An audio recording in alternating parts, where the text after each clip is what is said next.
On this week's prequel episode, we follow up on our Battle of the Five Armies listener polls and preview Kiki's delivery service.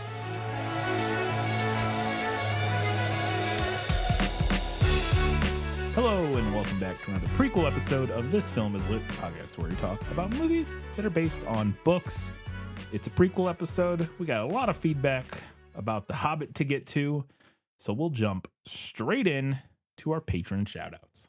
I put up with you because your father and mother were our finest patrons, that's why. No new patrons this week, but we do have our Academy Award winning patrons, and they are Nicole Goebel, Eric, Harpo Rat. I legit wondered if I might be a speed reader, but according to several online tests, it turns out no. Parenthetical Nathan. Vic Vega, Matilde, Steve from Arizona, Int Draft, Teresa Schwartz, Ian from Wine Country, Winchester's Forever, Kelly Napier, Gray Hightower, Gratch, Just Gratch, Shelby's torn between promoting Arctic Fox copywriting and telling you to read Ocean's Echo and watch Deadpool and Wolverine, That Darn Skag, V. Frank, and Alina Starkov. Thank you all for your continued support at that $15 level. Incredibly gracious. We're incredibly grateful. I don't know what I'm saying. And we appreciate it a lot. Katie, let's see what the people had to say about The Hobbit, the Battle of the Five Armies. Yeah, well, that's just like your opinion, man. On Patreon, we had 2 votes for the book, 2 for the movie, and 1 listener who couldn't decide. Our first comment was from Shelby, who said, I mentioned in part 2 that I had thoughts on what happens in The Hobbit right where Desolation of Smaug ends, so I'm going to start there. When the first movie came out, I'd seen the Lord of the Rings movies, but I'd never read any of the books. I saw the first Hobbit and I had a great time, so I decided to catch up on the book to see what happens next. I'm only putting that out there because maybe the movie affected my expectations for where the book was going. I don't think it did. The difference in tone was pretty clear, and I really enjoyed the book as its own thing. As I watched these chuckleheads journey to the mountain, the question always in the back of my mind was, how are they going to deal with the dragon? I must know. Over time, I started putting the pieces together. Tolkien had done a masterful job of dropping hints, and when I realized where they led, I was hyped. I could not believe I hadn't been spoiled for what happened in The Hobbit. I knew this book was beloved and that Tolkien was supposed to be brilliant, but now I could really appreciate it for myself. This was such a smart update on Dragon Slayer stories. I was so happy to be reading it. I couldn't wait to see how the showdown played out between Bilbo and his friends versus Smaug. And then Smaug fucked off to Lake Town, and within a paragraph, a wild NPC appeared and shot him dead, and it was over. I didn't even care that I was like 80% through the book. I stopped reading. I don't rage quit books very often, but I don't get rickrolled by books very often either. The line about Smaug's bones in the lake was cool, though. I mean, that's it's interesting. I remember being disappointed with the way the Smaug storyline ended in the book when I first read it, but not like that disappointing, I guess I'll say. I remember being a little like, oh, I guess that's that. Like it resolved a little anticlimactically for me, but not in a way that like made me stop reading. I'm gonna admit, this has genuinely never bothered me. It's honestly like never occurred to me to be bothered by this. Not really sure why. Intellectually, I get it, but I don't know. It just doesn't bother me. Shelby went on to say, I guess the silver lining here is that if Tolkien didn't want the ending he set up, that means it's mine now. So there's that. It's kind of funny looking back, but I was so mad. I watched the last 2 movies before I ever went back and finished the book. As to why I picked the movie last time, I like when characters make plans to deal with their problems. I don't need the plans to succeed, I just want the writers to show me that the characters are active participants in their own stories, unless they have a reason not to be. At the end of movie 2, the dwarves made a plan and tried it. Still not the one I was waiting for in the book, but they try something. To me, that's way better than them doing nothing at all. It helps in the movie that Bard is a character we've set up and care about before he ever kills the dragon. The movies are doing everything they can, so at least I'm not sitting in the stands like, quit playing and get the fuck back up, Smaug. I really liked how Bard's kid is part of the makeshift bow, too. As for part 3, I'm giving it to the movie because I'm still petty, and the scenes of characters trying to get through to Thorin hurt me. I'm going to credit that to the performances. It was probably fun to play. I do think that's all the best stuff in the movie. Yeah. Like the stuff with Thorin and specifically with Bilbo, but also the other characters like Balin and stuff talking to him is the stuff that works the best. Yeah, and I don't know if we talked about it specifically because it does get kind of like splintered by the way that the movies are split up. But I do think that given the fact that it is Bard who kills Smaug, that setting him up as more of an actual character yes was absolutely the right choice. Yeah, no, I like expanding Bard the way they did in the movies. That was, I think we mentioned that, but yeah, I enjoyed him having a larger role. Shelby went on to say, other thoughts. Bilbo speaking up about giving Bard and Thranduil the Arkenstone makes way more sense in the movie. In the book, he does it unprompted, even knowing how everyone will react. But in the movie, Thorin declares it's a fake, which forces Bilbo to say something if he wants his plan to work. I don't think that's saying, I mean, I think that it does prompt it in the movie. I don't think it needed, to me, him volunteering that information unprompted is totally within his character. Yeah, I would agree with that. Like, to me, there doesn't need to be an exclamation for why Bilbo decides to be like, yeah, I stole it and gave it to him, because that's just to Bilbo. That's why he goes back, is he feels indebted to them, but he's also a very honest person. Like, that's like part of his thing. He does, that's the hobbits in general. Their whole thing is that Tolkien made them like paragons of virtue, essentially, for the most part, other than the Sackville Bagginses. But and so I that just felt totally in line with his character in the book to me, that he would tell them, because he doesn't expect, when you say because they're I mean, hobbits are not just paragons of virtue, but they have kind of such an outlook that they expect other people, I think, to react the same way that they will. I think he knew that Thorin would be upset. Yeah. But I don't think he expected Thorin to like try to throw him off the wall. Right. Like, because Bilbo would never do that. No, so why would Thorin? Yeah. I think the filmmakers hit a snag due to the nature of what the ring is in the book versus the movie. I totally agree with that. In movie 2, there's the part where Bilbo loses the ring and goes apeshit on the baby spider. It's great foreshadowing, but now we have a problem.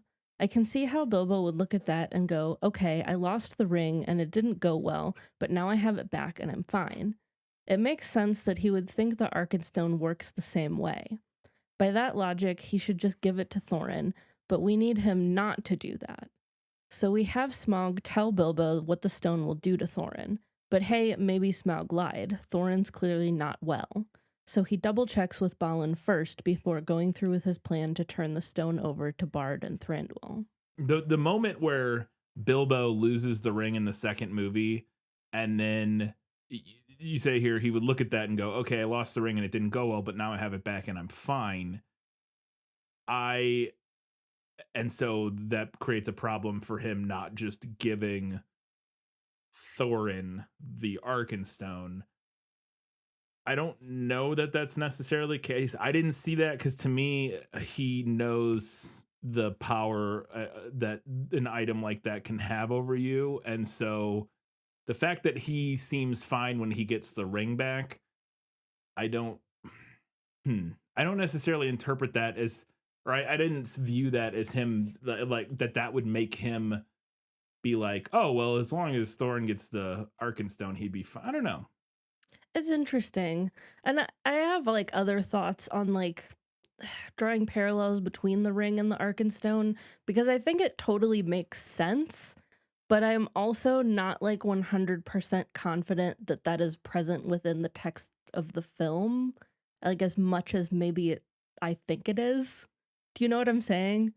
Like, say that again, sorry. Like making a parallel between the ring and the Arkenstone, I think makes perfect sense, because they serve like kind of similar functions for these two different characters. I will say this, that's not a thing in my head watching the movies or reading the book that I remotely like connected. But that's why I have like personal doubts as to whether it's actually in the text or if it's more something that I'm imposing on the text. Yeah, I would say, I don't know. Yeah, because like I said, to me, that's not, so I don't like, I never really thought of them.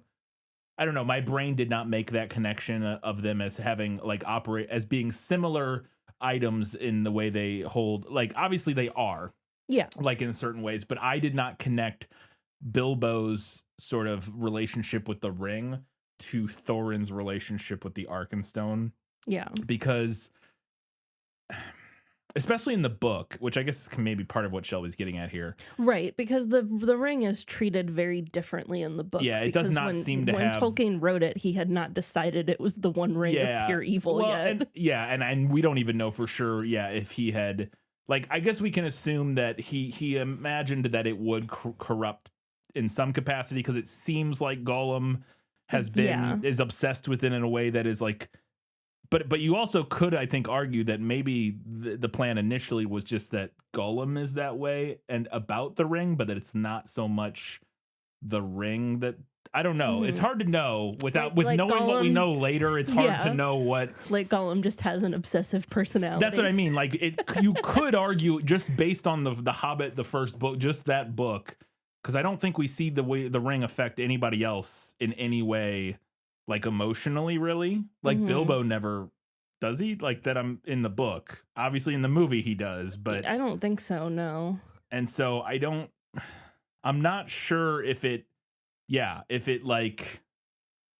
at that point the ring was supposed to be like this corrupting influence yet, and if that was I don't know. That's interesting, because obviously the movie, again, right? Well, the movie has to treat it like that because that's canon in Lord of the Rings. Yeah, I don't know. I have to think on that. I don't have a good response or answer or anything insightful to add now. I think like part of the way that the reason that I kind of struggle with not being sure if the parallels between those two items are something that the film wants me to pick up on, or if it's something that I'm kind of thinking of in my head, is because the ring doesn't like come up a ton in this third movie. No, he puts it on like like close to the end. But yeah, and then obviously him and Gandalf have like a little tee-hee conversation about it at the end. But that was added. But later. Other than that, was also it doesn't really come up in this movie. Yeah, and that discussion about the ring we know was added later, like after the fact. That wasn't the initial discussion. Whatever, maybe it was still about the ring in some capacity, but that most of that conversation was added after the fact. So yeah, I don't know. Shelby went on to say, you mentioned some parts of The Hobbit inspiring the beginning of Fellowship. I'm pretty sure the Arkenstone was Tolkien's early version of the One Ring. And see, that would make sense if maybe he liked the way the Arkenstone corrupted Thorin and like that plot element, and then like later on decided to ascribe that to the ring as well, to give it that kind of corrupting influence. Because again, I don't think in this book that it's ever really... Again, you can infer that from the way Gollum acts. Yes. That maybe the ring has done something to him. And we know in the later ones that is the case. Yes. But in this one, in just this book, he could just be a shitty guy who found a ring. You know what I mean? Like, he could just be an obsessive, like, psychopath who found a ring and just covets it. You know what I mean? Like, it might not be the ring that made him that way, just in this book on its own. No, and it is. I do think it's really interesting the way that all of these different kind of versions of this media plays off of each other.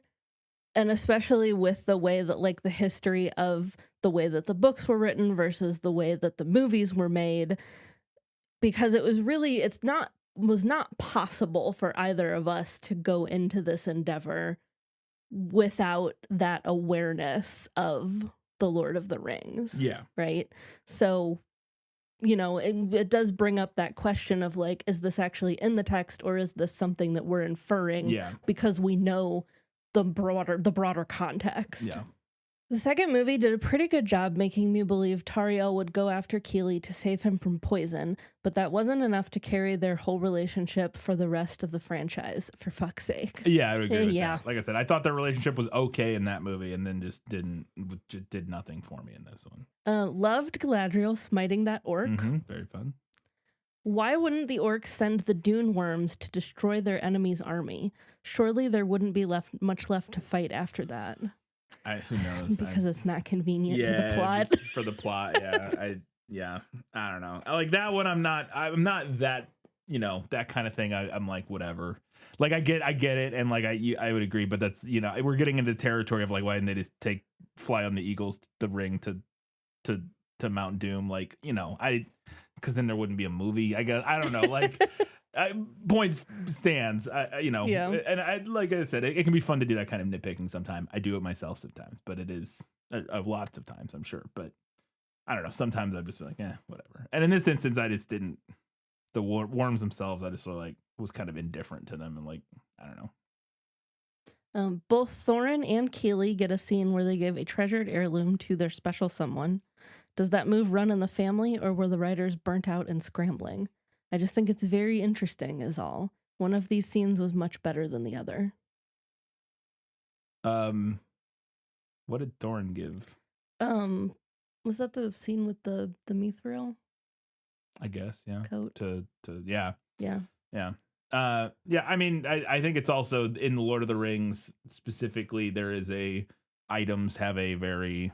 Yes, items hold a lot of value. Hold a lot of value and a lot of power, so the idea of giving an item to a person as a gift is something that within the universe is like kind of a hallmark of an earmark of the universe. So, you know, and in our world, to be fair, like obviously people give gifts to people they love pretty regularly. So it's like whole industry's built on it. Yeah. Shelby's last note here was, I just wanted to thank you for this summer series. It was fun to revisit all my thoughts on The Hobbit. Fantastic. Well, thank you for coming along and for commenting. Our next comment was from Nathan, who said, I gotta say, I'm surprised by your take on this one. I am not. Nope. I've been much less fond of the movies to this point, but for me, this one easily goes to the film. That's fascinating to me. I think this mostly has to do with my dislike of the end of The Hobbit. Okay. Well, then, I mean, yeah. It really feels like Tolkien just got tired of writing a story about a dragon. As Shelby says, that ending for Smaug is some BS that doesn't fit the build of the rest of the book.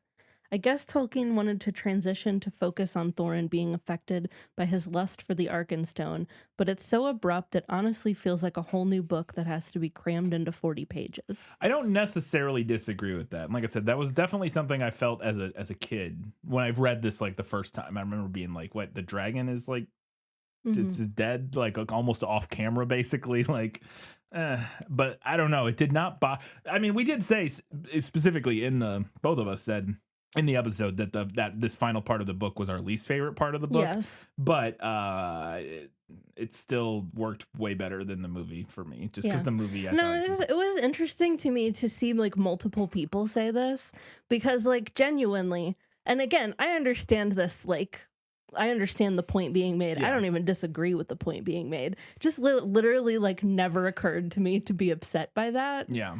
And I think part of that might be because my introduction to The Hobbit was the animated movie, and if I'm remembering correctly, I think the battle is like very, very short, like the Battle of the Five Armies. So we'll like find maybe out when we watch it. we will find I out. Know. I've never so seen I'm it. thinking like maybe it just didn't occur to me to find it anticlimactic because it was so close to the end. Yeah. But yeah, no, I guess that could be. But I also think they're talking about Smaug, not the battle. Yes. Oh, okay, you said the battle. You meant the battle with Smaug. No, like the Battle of the Five Armies, if I'm remembering right, is like a very, very short, like condensed version of it in the animated one. So I'm wondering if like when I was watching it as a kid, it didn't occur to me that that's like an anticlimactic end for the dragon. Okay. But the Battle of the Five Armies is not the end of the dragon. No, I'm not saying it is. I'm confused what you're saying then. So I'm sorry. I'm saying that I didn't clock that there was like so much stuff happening after the dragon died. I see what you're saying is that because in the movie, okay, I see what you're saying, to where the dragon dying felt more climactic in that movie because there isn't an entire battle after, like there isn't this big drawn out battle afterwards that makes the drag. Is that what you're getting? That's what I'm getting at. Okay, I was having trouble. This is also this is based on like my memory of it. I have not seen it for years and years, so I might be wrong. But I also think that within the book, arguably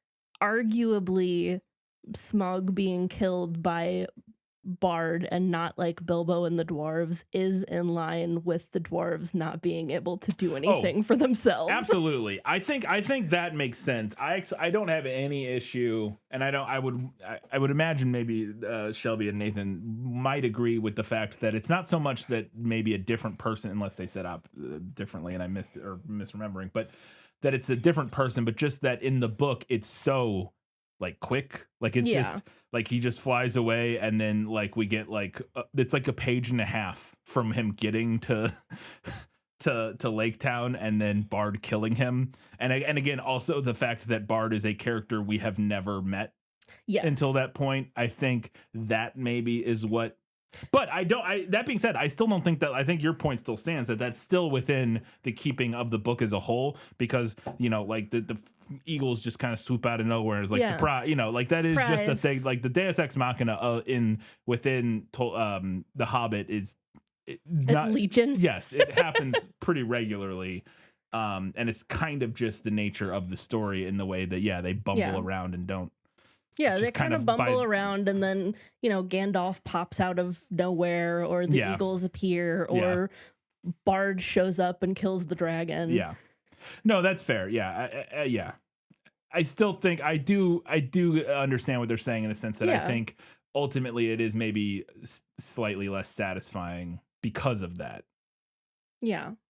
Not that it's not within fitting. Saying that it's not. Yeah. I'm just having a little argument. Yeah. Mostly with myself. Nathan went on to say, with the choice to skip a large part of the battle and instead include Bilbo's whole trip home, it really feels like the book skipped a few fitting and interesting endings to meander about and do nothing. The movie does what I think is an admirable job of finding a compelling end to the story. The Thorin mission to take out Azog, which provided a solid goal to root for, and we actually get to see it through. I also thought the battle did a really good job of capturing the ebb and flow of the good guys' hopes. There was a sense of hopelessness created by the clearly superior numbers of the orcs, but there were enough energy-generating moments that allowed me to feel like there was still a chance. I include among these the elves jumping over the shield wall. It made me think, fuck yeah, the elves are here in a way that just firing arrows wouldn't have. It was so cool that I never even considered that it probably was a bad battle strategy. And that's fine. Like I said, we talked about in the episode, like, sometimes real cool, like it's fine. You can do that. We were just joking about it, how silly it was. But yeah, there's plenty of things like that in movies that I'm like, I don't care. Like, it's cool. Like, I don't care if it really makes sense. Well, and I think the thing, and we talked about this in the episode, but kind of, the thing that then makes moments like that feel a little bit, at least for me, like, okay, instead of like really cool, is that there are too many of those moments in this movie. Yeah. I do agree, though, kind of generally.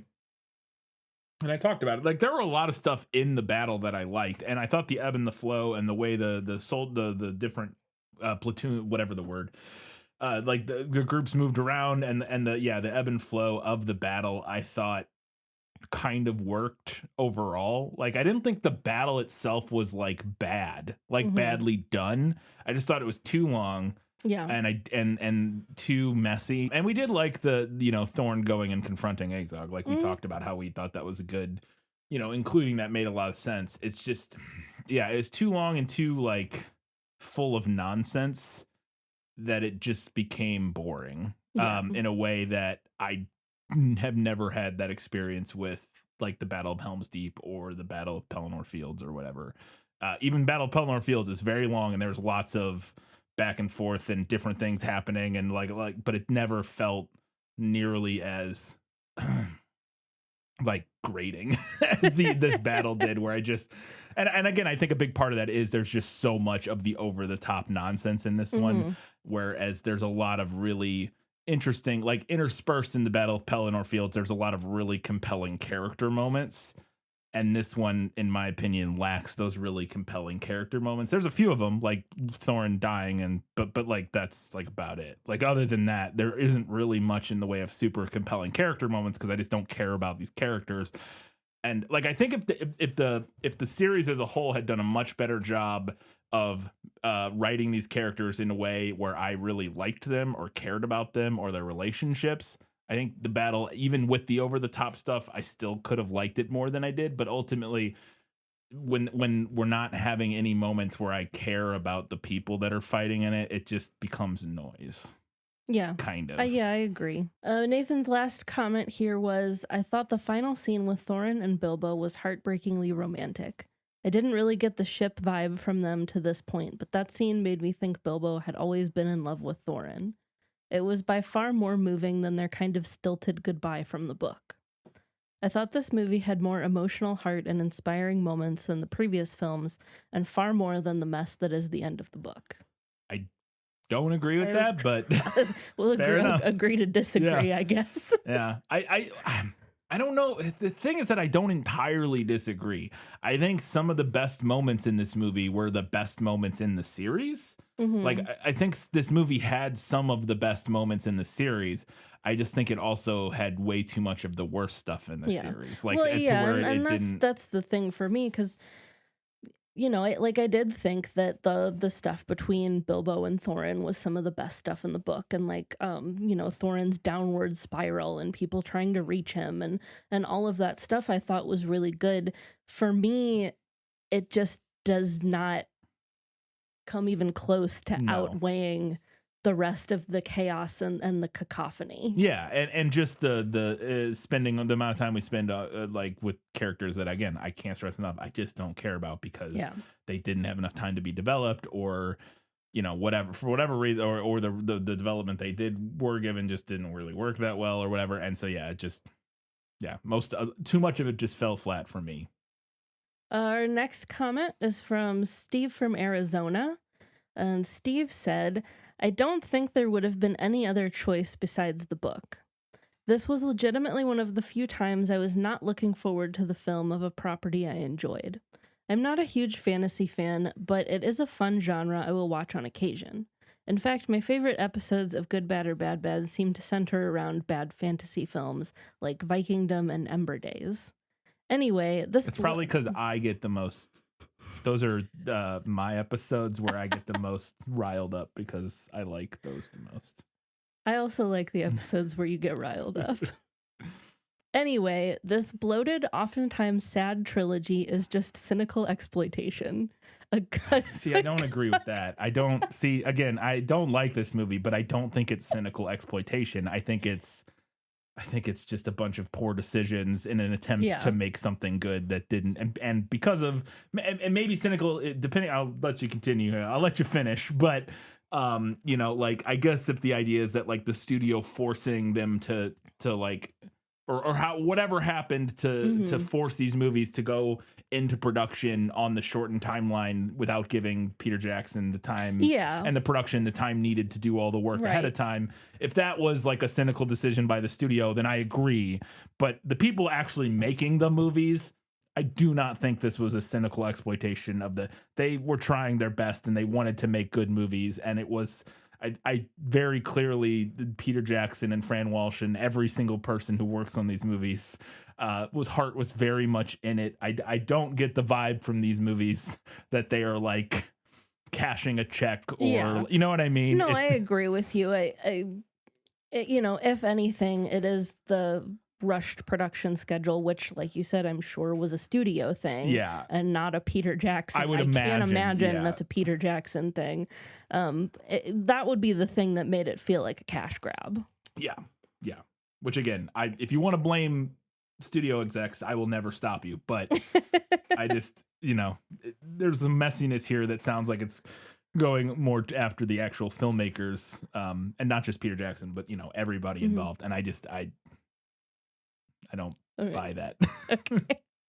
All right. Cynical exploitation, a gutless, oftentimes heartless take on a classic. I understand the backdrop of the film being rushed and hustled together, but it is still a disappointment. The Battle of the Five Armies was the worst of this feeling, as the battle scenes just felt like a PlayStation 3 rendered mess in some parts. I won't lie, I did like the fan service. Seeing mean Legolas was actually kind of a treat due to the fact that I had become somewhat bored with Orlando Bloom and his acting choices as overly sweet nice guys. Trying to think. I mean, obviously Will Turner, Yeah. and then Paris, I guess, in Troy is pretty much. I never an saw overly that nice, movie. I So think he plays I Paris, don't, right? Like that. could not comment on his. I think he plays Paris. I can't remember. He plays like a naive, like the naive dumb. So like, he plays Will Turner. Yeah, kind of. From my memory, I haven't seen it in a long time. I'm trying to think of other big Orlando Bloom roles, like in movies. When you've been Legolas and Will Turner, you don't really need to. That's what I mean. It's like it's like fair. pirates and in Lord of the Rings, he's not like a nice guy.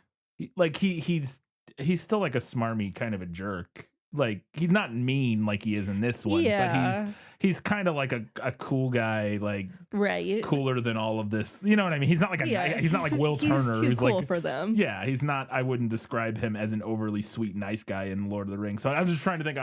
I wonder what the roles specifically that Steve is thinking of here, because the only other thing I can think of him in, and I know he's been in lots of other stuff, but the other thing I'm thinking of him in is the TV show we watched, Carnival Row, where he is not an overly sweet, nice guy at all in that. So, I mean, he is like the hero. He's the hero, and he's a good guy, but he's not he's like he's not a sweet guy. He's like a hard edged like cop who drinks too much. Like he's not. I wouldn't call him an overly sweet, nice guy in that. Steve went on to say it was nice to see some edge in him. Maybe you would like Carnival Row, Steve. Yeah, check out Carnival Row. Just don't watch. Watch the first season. It was two seasons, right? That's right. It got ruined by COVID, I think, is part of it. The first season was good, and the second season was we literally sat there speechless in silence on the couch after the final episode ended. It's up there with Game of Thrones as like the most disappointing ending of a show that I've experienced, because the first season I thought was fantastic. I thought the first season was great. And the second season was okay for most of it, like at least the beginning. Up to a point, it was okay. It wasn't as good, but it was fine. Sure. Yeah. But the last like episode or two and the way they end that show is insane, especially in a post 2020 world. Like it's the politics of that show and where it ends are astounding that it got made the way it did, in my opinion. But it's actually kind of fun to watch for that. It's just like who made this and why. But very good show for the first season. It's a lot of fun.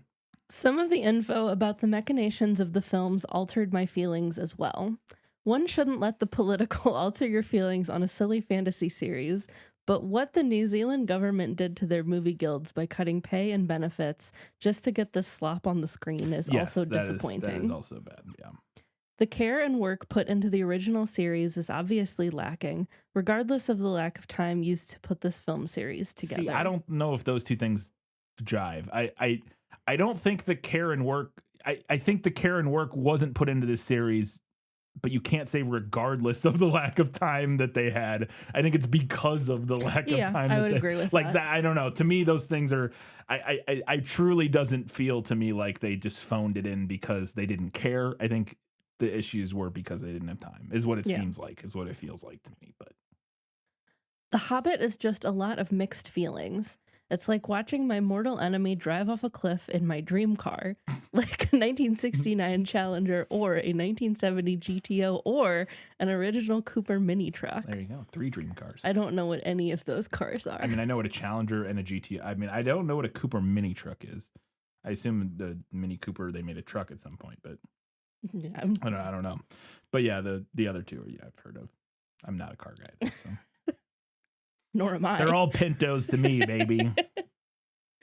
Anyway, thank you for the series, as always. I guess this means The Maze Runner is next year's choice. Spoilers! Jesus.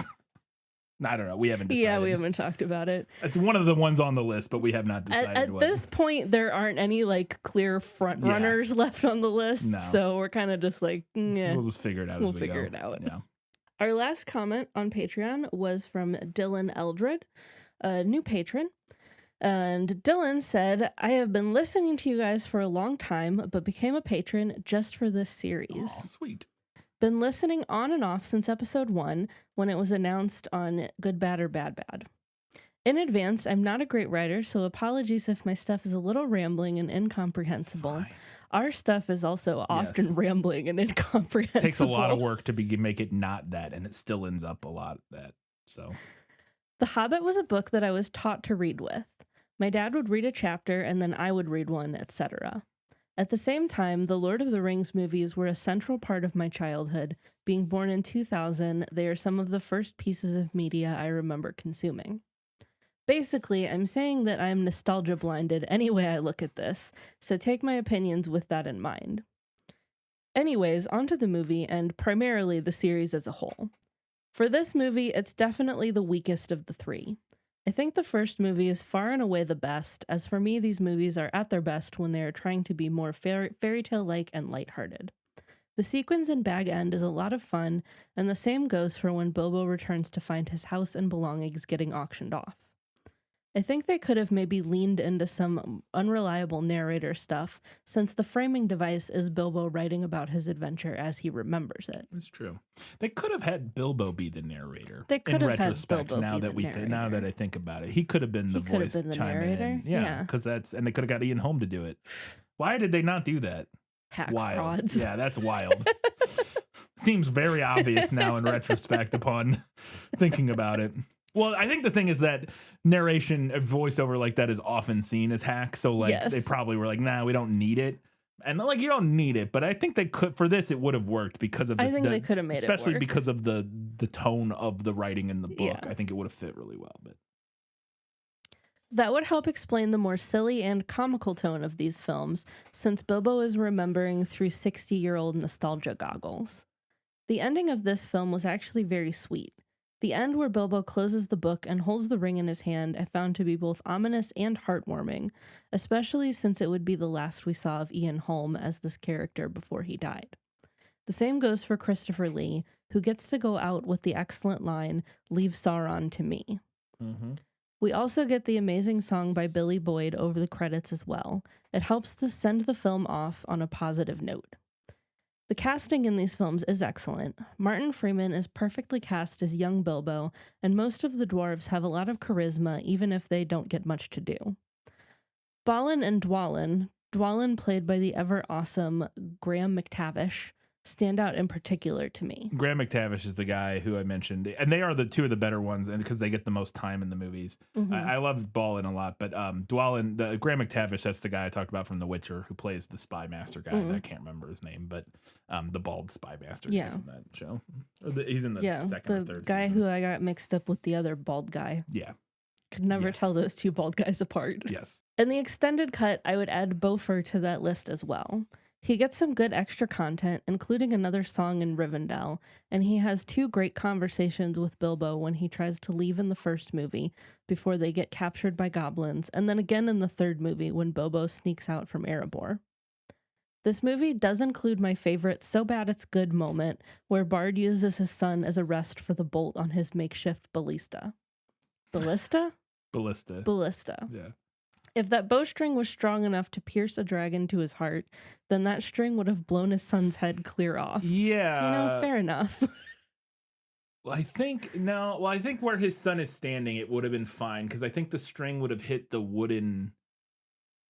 The wood thing he sticks the pieces of the bow into. I think the kid is standing beyond that, so that the bowstring would have not made it to the child.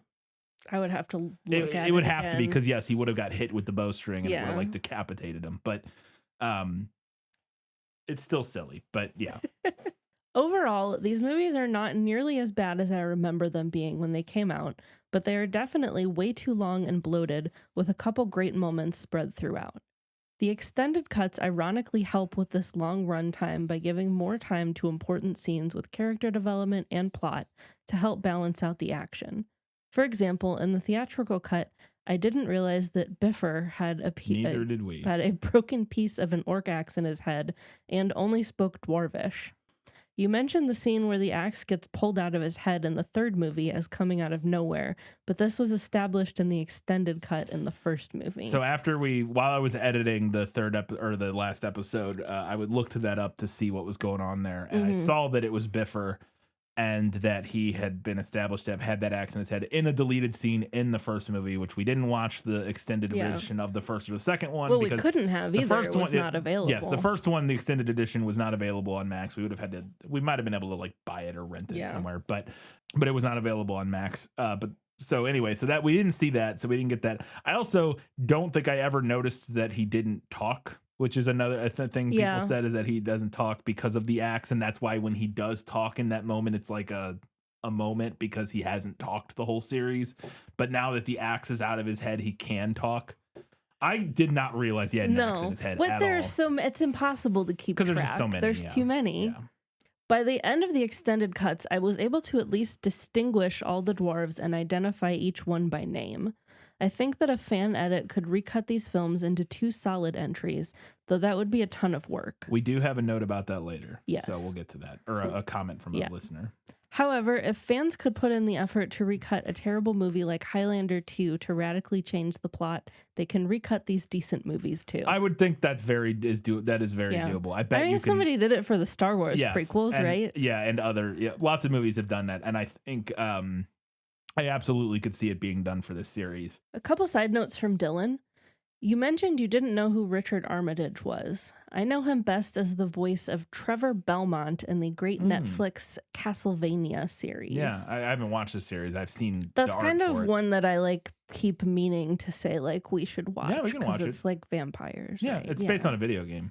Castlevania is an old video game that it's like vampires and stuff. But but it's. It looks cool. The art of the I've seen like the trailer and images from it. It does look cool. So yeah, we might have to check it out. He was also, speaking of the prequels, one of the Naboo soldiers in The Phantom Menace. He can be seen behind Padme when she reveals herself to be the queen. So he would have been fairly young there, right? That was 99-ish. Yeah. So. And he's not like old in old. These movies. Yeah, he's like probably like in his 40s maybe or something like that in these. So yeah, he would have been in his 20s.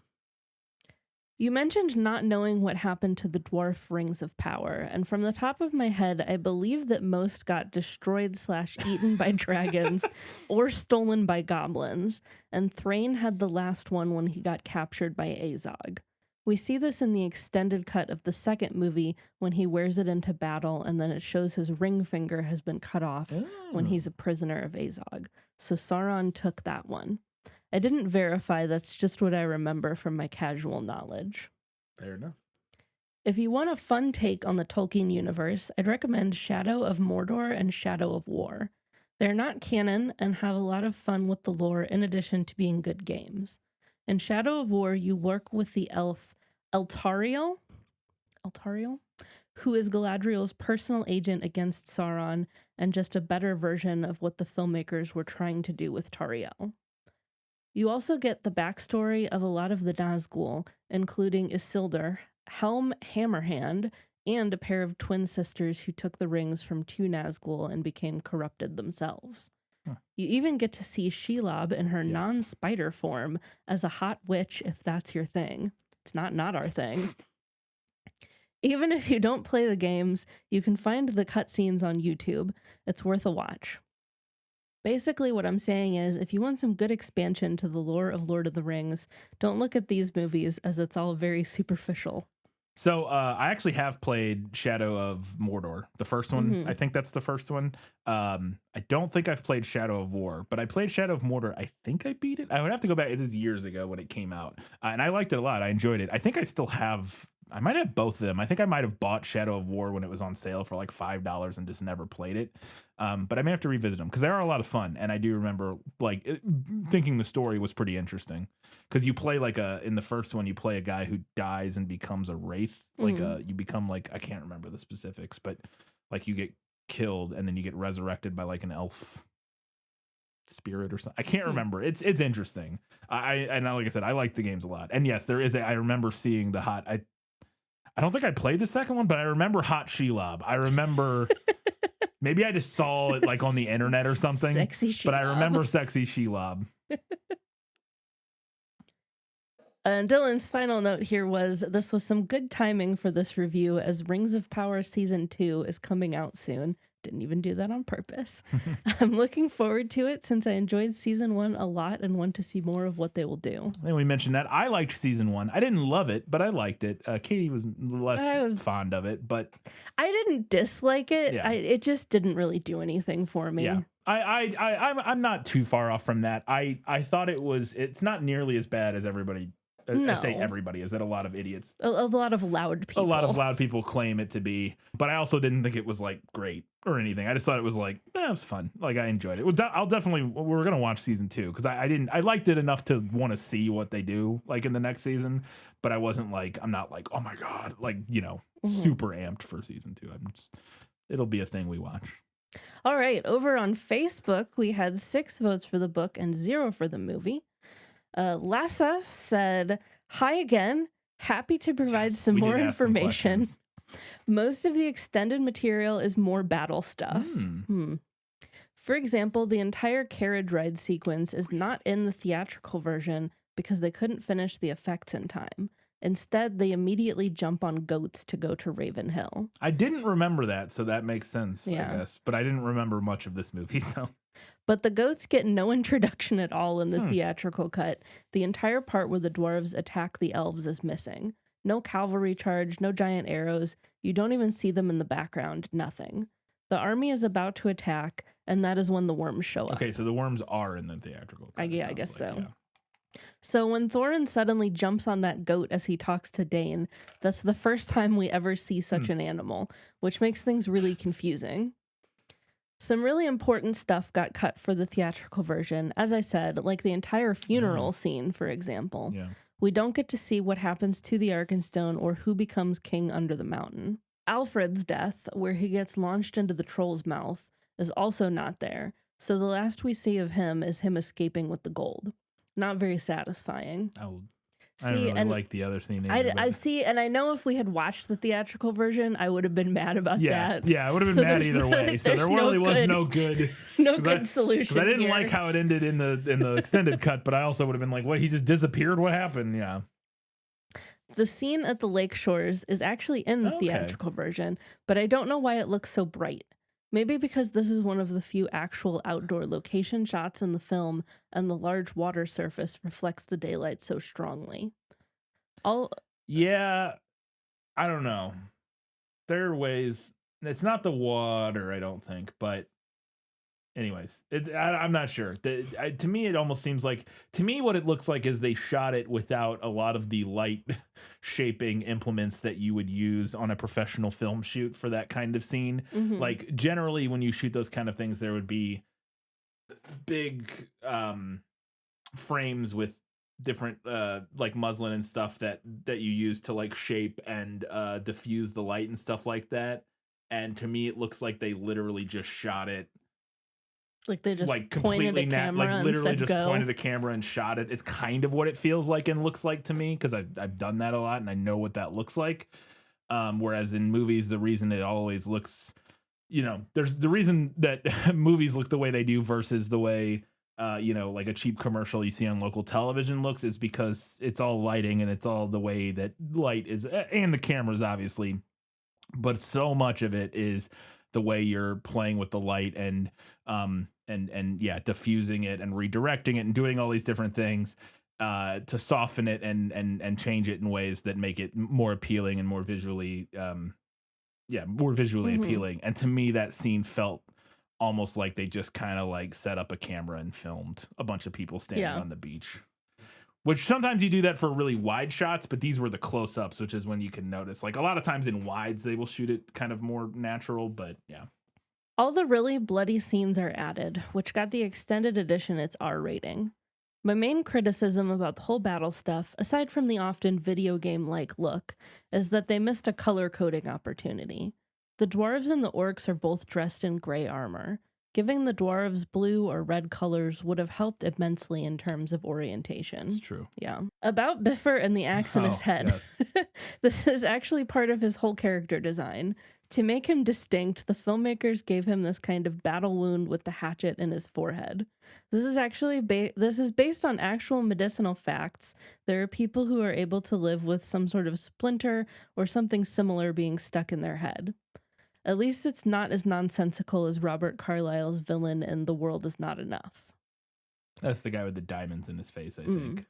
Robert Carlyle is, I believe that's the guy from Black Sails. The main guy, the captain. What's his name? Yeah.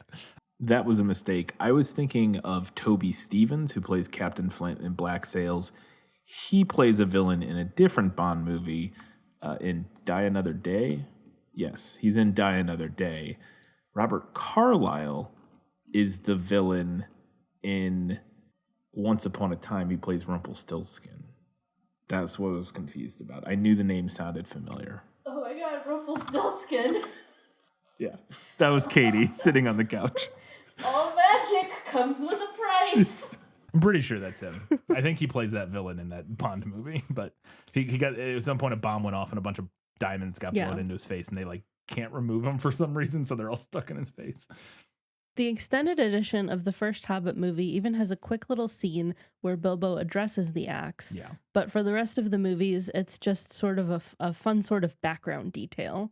I mean, it's a background detail that neither of us noticed. I say we did not notice it because we didn't see that extended scene. So I think the payoff with them pulling it out is rather funny, but it could have been set up better, certainly. I think it works okay if you have any idea what's going on. I mean, if we had any idea about that, we probably would have felt at least a little differently. Yeah, we probably been like, oh, okay, like still feels like kind of a clumsily edited scene, but like it's at least like I get what's going on here. Yeah. Like, but as it was, which again is definitely at least somewhat on us because we watched the regular versions of the first two movies and the extended version of the third movie.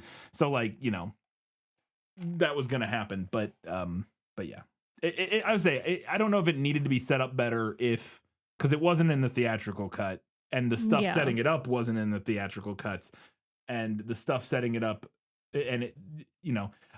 I think it may have been set up fine in the extended versions. We just didn't watch the extended versions. Speaking of dwarves, the Dwarven Rings get some brief mention in the Fellowship of the Ring book. 3 of them are actually in Sauron's possession, and the rest got destroyed by dragons. There might be more to that, but that's all I personally know. In the extended edition of Desolation of Smaug, they add this whole new subplot of Azog cutting off Thrain's finger in the flashback at the beginning, and Gandalf finds him in Dol Guldur later on, where he eventually gets killed by Sauron. So in the Hobbit movies, he got one of those dwarven rings fairly recently. Yeah. We actually read, when we read the synopsis from Wikipedia for the second movie, it mentions that, and we said that must have been in the extended edition, the stuff with Thrain at Dol Guldur. So, one more piece of lore: the Lonely Mountain doesn't really get mentioned in the Lord of the Rings books, but there is a small nod to it by Legolas in the Return of the King film, where he says that the dwarves are currently fighting their own battles. There is actually a big part of the war over Middle-earth we never get to see. While the whole Gondor stuff, etc. is going on, other battles are being fought in different parts of the world, including the North and Erebor. Mm-hmm. I mean, yeah, I buy that, but we don't see it, so I don't remember what Legolas says the dwarves are currently fighting now. I don't remember that at all. It's been a long time since we watched those. It's been a minute. It's been since we did them on the show, which was 4 years ago, 5 years ago. Now, the case of Dane and his look is kind of weird. They have a whole section about his character and casting in the making of, and even have Billy Connolly in the makeup and sitting on a mechanical rig doing his lines. But somewhere in the process, they must have decided to go another way and entirely animate him. But why they did that doesn't get mentioned at all. Interesting. My guess is that part of the reason might be his Parkinson's diagnosis, which I totally empathize with. In the interviews, they vaguely touch on reworking his facial design during the process of filming, but they seem to dance around the actual CGI part of it all. I think his design and voice work is really fun, but he looks like a character from Robert Zemeckis' Beowulf at times. Yeah, I had no issue with the character or the design. I thought that all worked fine. It's just, that exactly what you said. He looks like a Beowulf, like that. Did you see Beowulf from? It looks similar to like Polar Express a little bit, like that style of that like hyper realistic like. Should we do Beowulf person animation? We honestly could. I remember seeing that in theaters and not liking it, but I don't remember. I've never read Beowulf all the way through. I've only read parts of it. Yeah. A couple fun facts from last. There might be enough adaptations of that we could do a bracket. I don't know, but it might be one of those ones that has maybe I can't. Maybe not. There might only be a few. I can't think of any them. other adaptations off the top of my head. I imagine there are some older ones. Like it just strikes me as the kind of story that would have since movies were invented has probably been made because it's completely public. You know what I mean? Like you can just make it. Beowulf. Yeah, that's what I mean. So you can just make it. So it wouldn't surprise me if there's like a dozen or half a dozen of those out there. I don't know. We'll look into it. A couple fun facts. The pig Dane is riding is modeled after a real pig they had on set. It has a small scene in Desolation of Smaug where it is chilling in some Lake Town stables. Peter Jackson basically adopted it later on. Nice. The drawn pose of Bilbo in the end credits, where he's happily holding the acorn, is actually taken from an on-set photo where Martin Freeman is holding up a Bilbo Lego minifigure. I read that in the IMDb trivia facts, but I didn't really understood what it meant at the time, so I didn't include it in my prequel notes because I was like, I don't really know what they're talking about. So Orlando Bloom's mom has a small extra part. She can be seen at the beginning of the movie as a concerned woman exiting a house in Lake Town. I love that. I hope the credits listed her as concerned woman. Yes. Brian said that the picture of Bilbo's mother reminded him of Winona Ryder. She actually is supposed to resemble co-writer Fran Walsh. Fittingly, the picture of Bilbo's father looks like her husband Peter Jackson, but without the beard. That makes sense. That totally makes sense. And I went and looked at photos of Fran Walsh because I hadn't until this point. And yeah, no, it looks like her, but she also kind of looks like an older Winona Ryder. So fair enough. I also want to highlight one line of Thranduil's, which I don't think is in the book. I can see you know nothing of wizards. They are like winter thunder on a wild wind rolling in from a distance, breaking hard in alarm. But sometimes a storm is just a storm.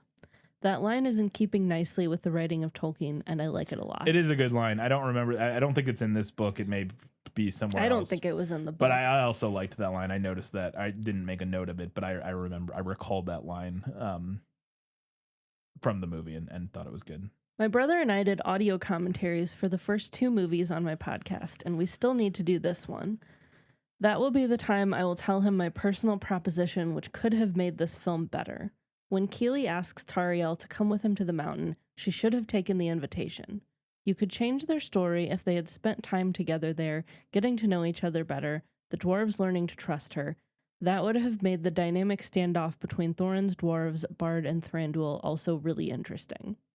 Just an idea of mine, but certainly better than what we got, if I may humbly say so. I actually think that could have been really interesting. I think that could have been compelling if that had happened. I like the potential idea of that. Overall, I think this movie provides some nice epic moments, but not enough emotional depth to make it truly special. It is by far the weakest of the 3 Hobbit movies, but still has moments of greatness in it, which make it worthwhile.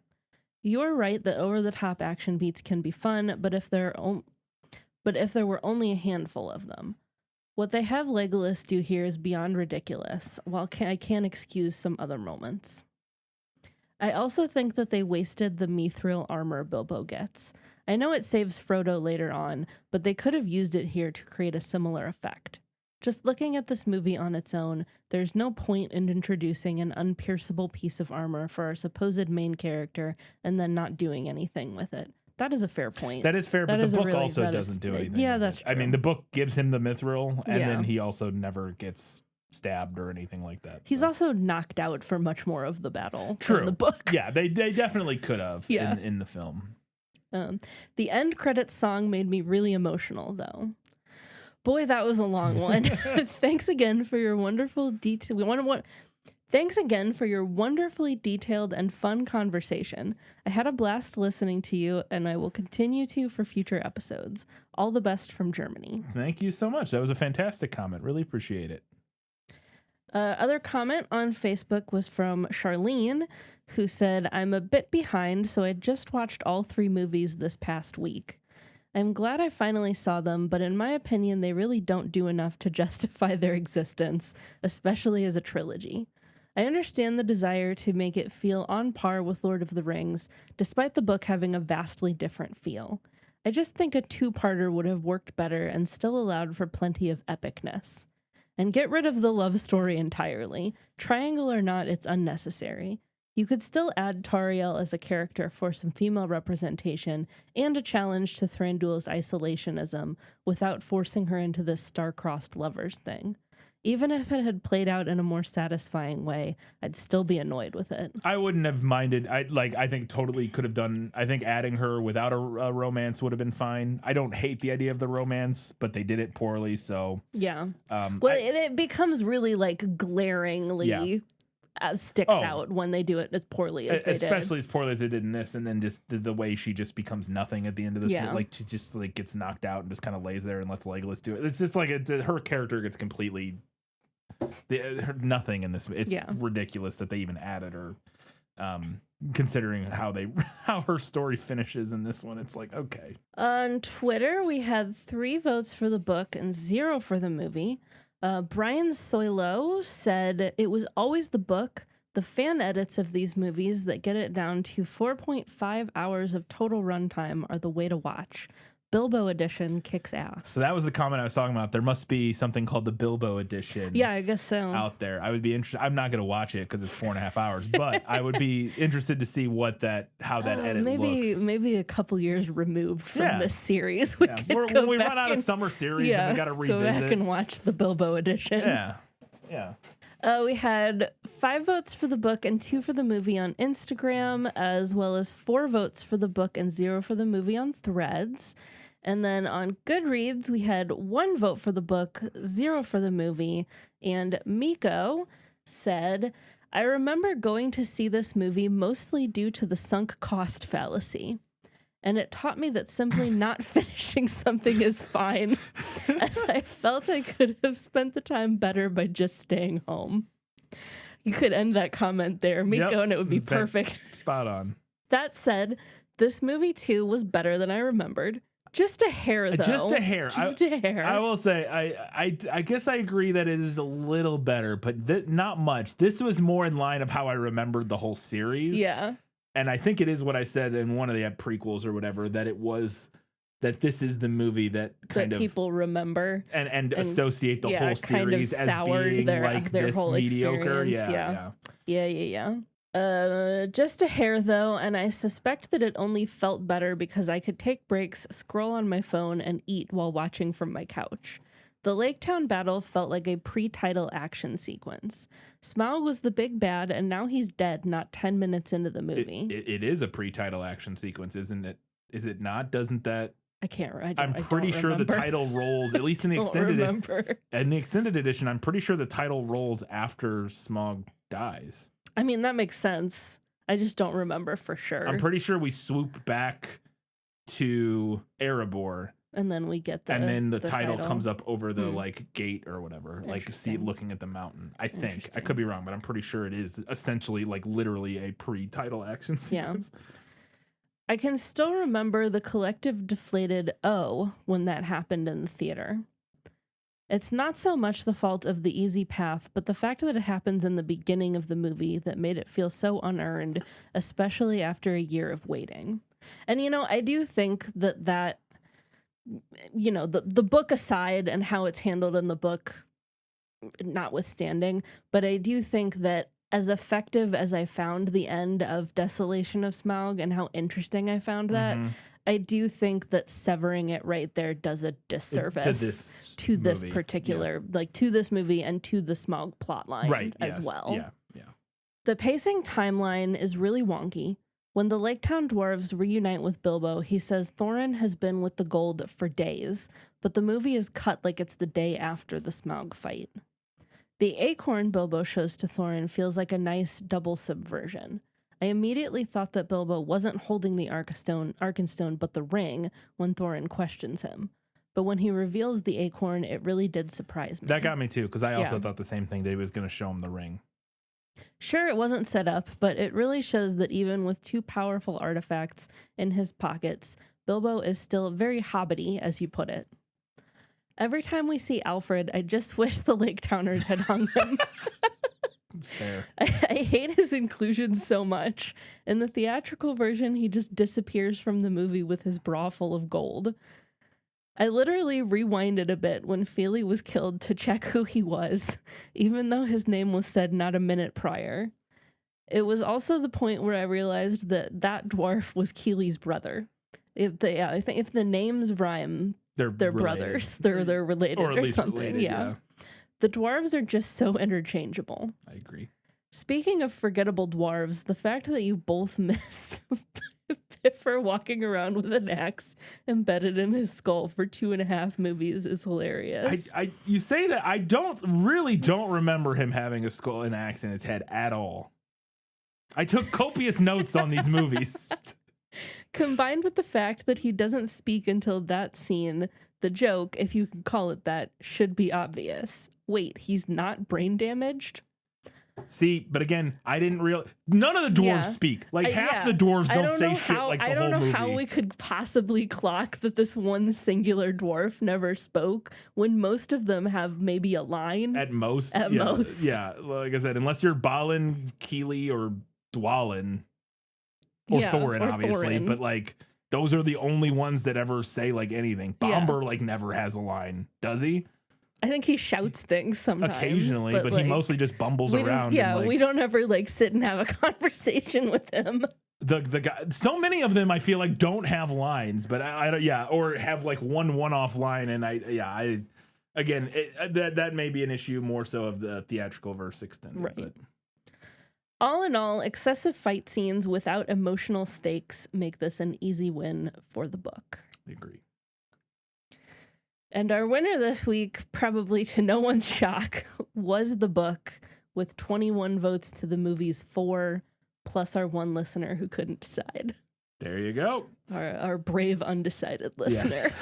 All right. Thank you all for all of your amazing feedback and comments. We love getting to hear that and respond to it and have that back and forth. It's a ton of fun. Katie, no learning things segment this week, but we do because we had so much feedback for the Battle of the Five Armies. So now we're just going to go straight into our preview of Kiki's delivery service, the book. If things don't work out, you can always come home. And come back a failure? Ooh! Wow! Look at this city! My name's Kiki, and I'm a witch. Do you think you can deliver this by tonight? What a cool witch. Okay, right off the top, I did my best to try to find pronunciations for names. I am going to do my best. I apologize if I get these wrong. I don't know any Japanese. But I did my best to try to find pronunciations. Kiki's Delivery Service is a 1985 children's fantasy novel written by Japanese author Aiko Kodono. It was illustrated by Akiko Hayashi. In the book's foreword, Kodono says that the idea for the story was inspired by a drawing that her daughter did of a witch flying through the air while listening to a radio. She also said that Kiki is 12 years old in the book because that's the age her daughter was at the time. She stated, quote, "Kiki is a witch, but she's also a perfectly ordinary girl. She has the same worries, disappointments, and joys as anyone else, so I knew readers around her age would relate to her." The Japanese title of the book, Majono Takubin, translates to Witches Express Home Delivery. Non-Japanese versions of the book were not published until 2003, which I thought was interesting. That's a good long time removed from when this was published and from the movie. Well, and I'll talk about the movie. Yeah. Get to that here in a second. But not until 2003, and at that time the book became available in English, Italian, Korean, and Chinese. Wikipedia says that Kiki's Delivery Service won several awards in Japan, and then it listed some things under the header awards and nominations, but did not specify what it won and what it was just nominated for. Okay. So the things that Wikipedia listed were the 23rd Noma Award for Juvenile Literature, the 34th Shogakukan Award for Children's Literature, Hans Christian Andersen Award in 2018, and that it holds a place on the International Board on Books for Young People honor list in 1986. Kodono followed the success of Kiki's Delivery Service with 9 additional books in the same series, and they actually follow Kiki into her 30s. Like she, unlike a lot of children's book protagonists, she ages throughout the series, which I thought was really interesting. We are only reading the first book. Yeah. But it was the only book out at the time, so I feel confident saying that's all the movie's based on. And from what I've read, it's loosely, so we'll get there. Yeah.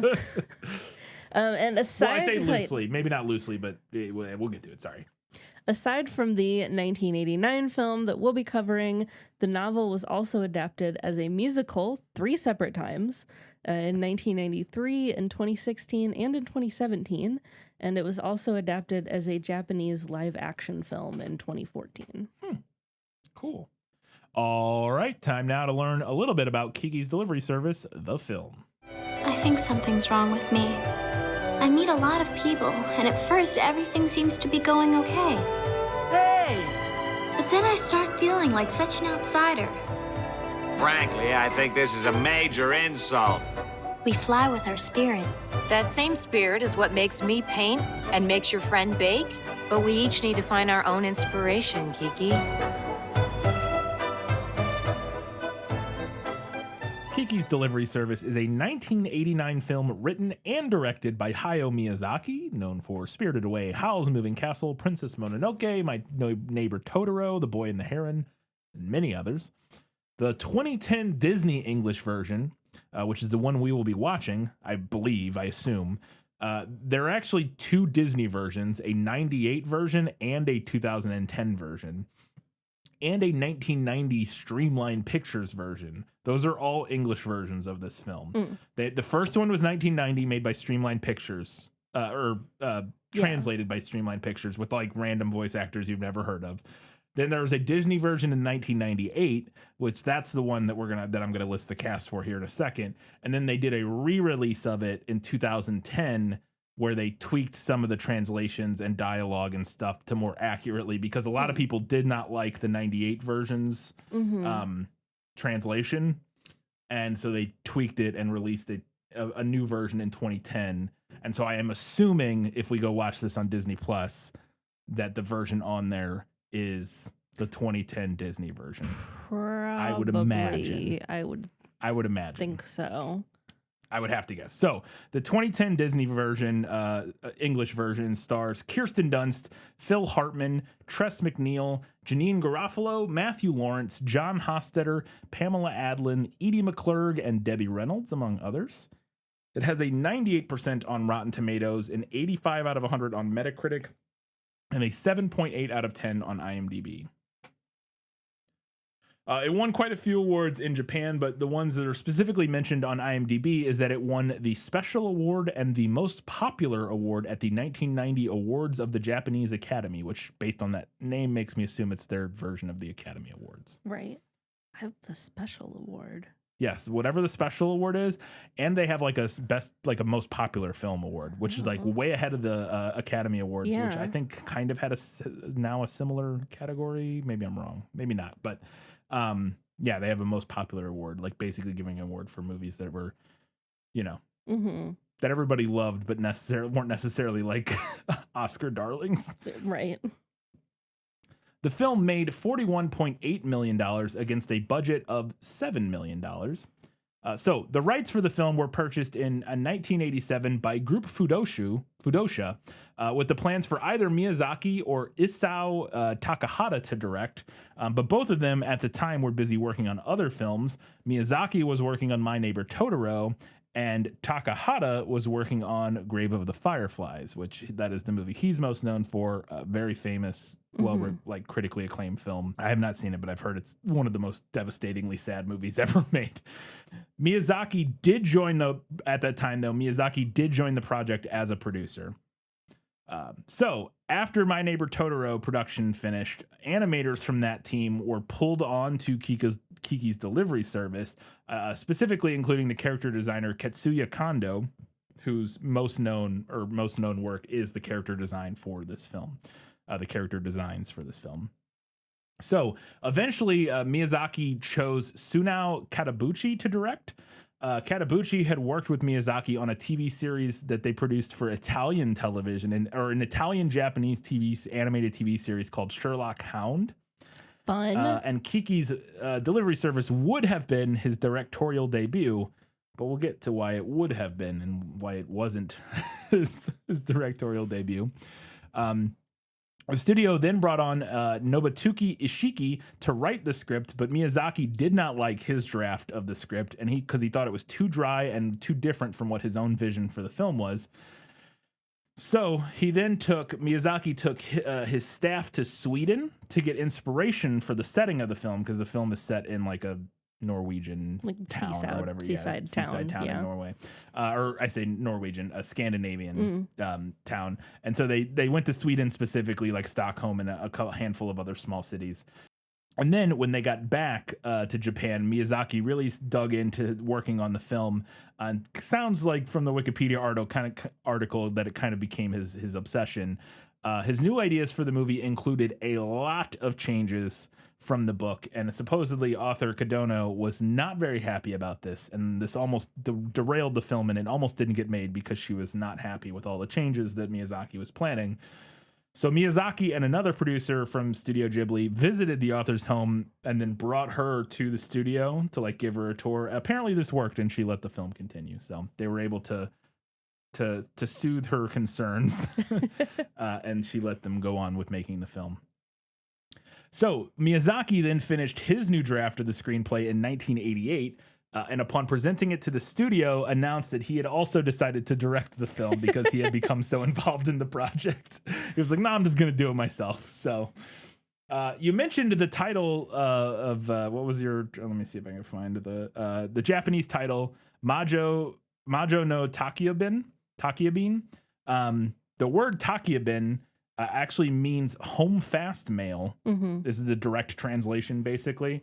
It's actually a specific trademark of a company called Yamato Transport. But it sounds like it has since kind of become synonymous with home delivery, like quick home mail, in the same way as like Kleenex or Band-Aid has become like, ubiquitous with those things. It sounds like Takiabin is like the word they use for that, even though it is like a trademark of this specific company.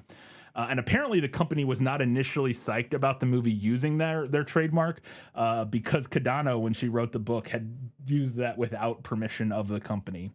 So I added a note here under your note, because when I was looking up information about the book, it said like the opposite thing. Really? On the book's Wikipedia page. So the book's Wikipedia page says the company not only approved the use of the trademark, though its permission was not required under Japanese trademark laws, but also enthusiastically sponsored the anime film version of the book, as the company uses a stylized depiction of a black cat carrying her kitten as its corporate logo. So I did read that ultimately they were very amped about the movie, but that initially they were weary. This is what they said on Wikipedia, that initially they were like, she didn't get her. That's interesting. I didn't see that anywhere.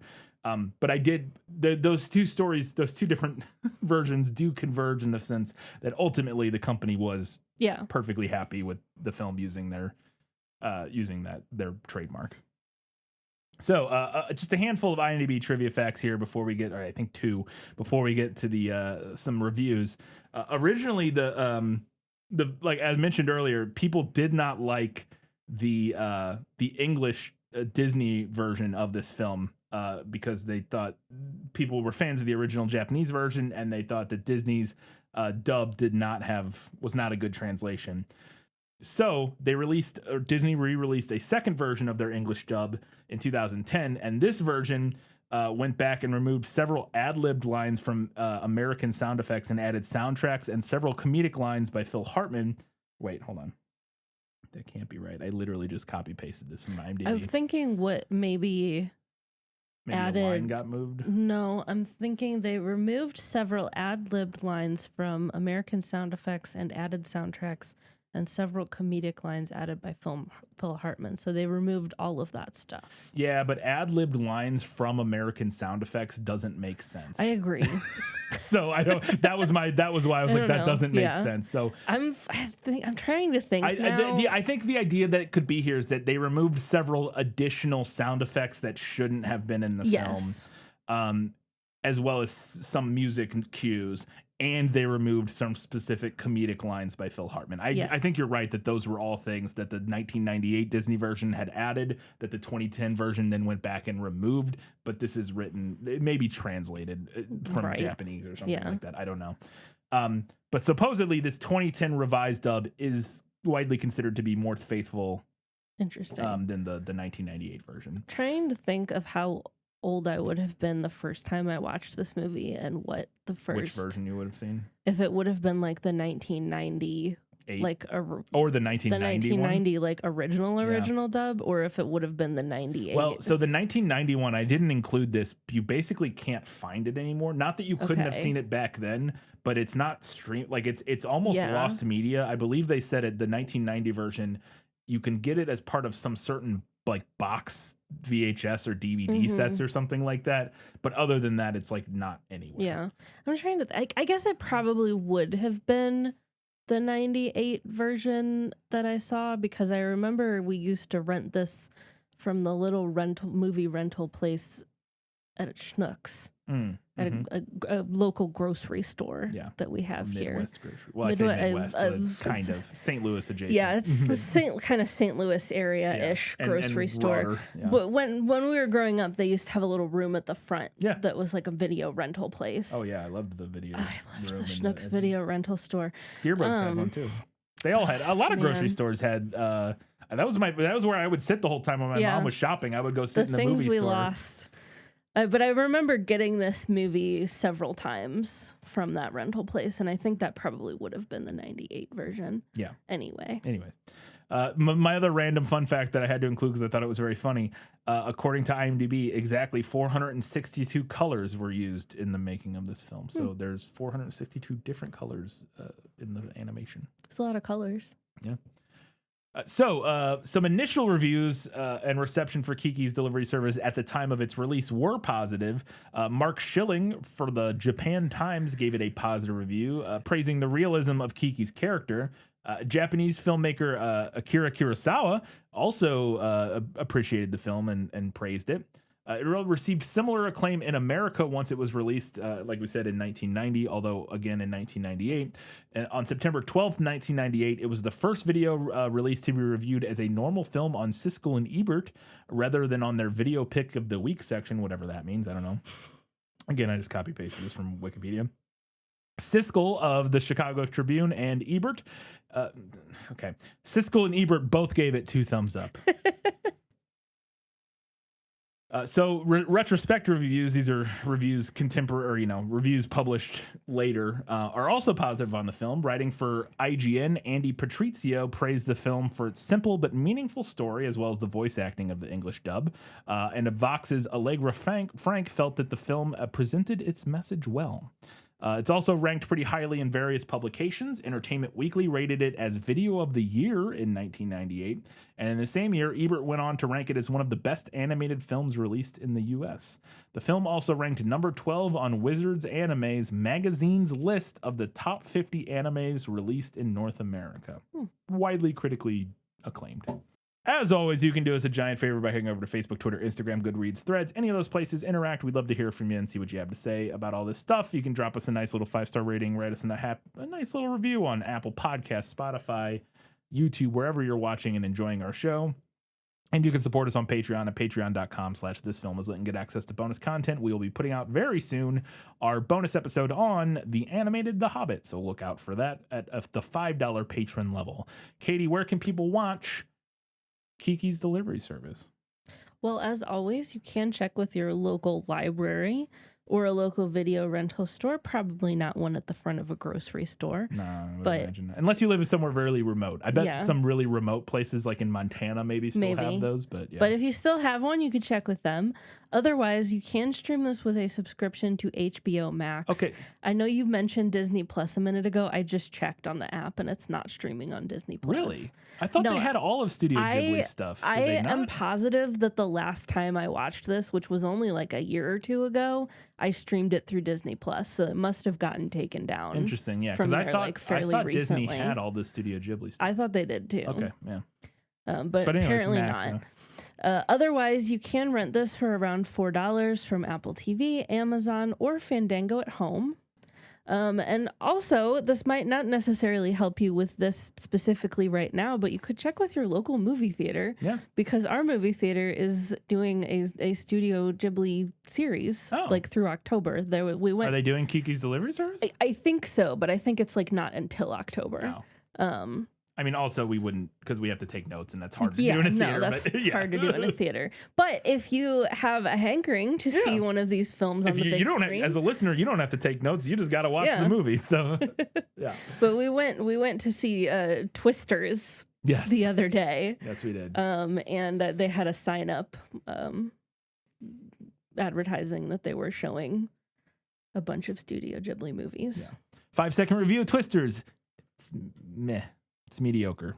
I thought it was pretty dumb. It's very dumb. Oh, it's very dumb, but it's kind of fun at times, but it's not as fun as I was hoping. It was pretty mid, as the kids say. So I was just, I really expected to like it, and I was like, nah, it's not that good. So it's not bad. It's just not very good. I did eat a bunch of popcorn. Yeah, it's hard to go wrong in a movie theater. So that's going to do it. Can't wait to talk about Kiki's Delivery Service. I've joked about it before, but it's my favorite. It's the one Studio Ghibli movie I've seen that I've liked. And that's not entirely true. Howl's Moving Castle was fine. I'm not a fan of Spirited Away. It's the one that you fully understand. It's the one It's the thing. yes, it's the one I fully get and fully can get behind, because I feel like I get what it's doing and I'm on board and I enjoyed it and thought it was a delightful film. And yeah, I'm excited to rewatch it because I've only seen it once. We watched it years ago. Yeah. Maybe even before the podcast. I think probably before the podcast, because I think that was at the apartment. Yeah. So it would have been over 7 years ago Yeah. or whatever. So yeah, very excited to revisit it and see what I think this time. But I really liked it the first time. So that'll be in 1 week's time. We're watching and talking about Kiki's Delivery Service. Until that time, guys, gals, non-binary pals, and everybody else. Keep reading books. Keep watching movies. And keep being awesome.